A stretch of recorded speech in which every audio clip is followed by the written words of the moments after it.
خیلی‌ها هستید با حرفه‌های مختلف من پیام میدید و زبان بیسیکی از آلمانی رو یاد گرفتید و به سطح مقطع پایینی رسیدید.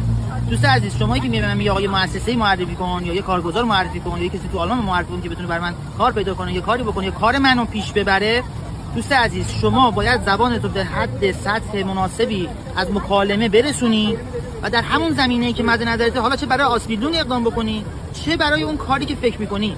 اگر فکر می‌کنی با سطح زبان پایین کسی میتونه برات کاری کنه، سخت‌تر اشتباهی. فقط شما بستر کلاهبرداری رو داری ایجاد می‌کنی برای افراد سودجو.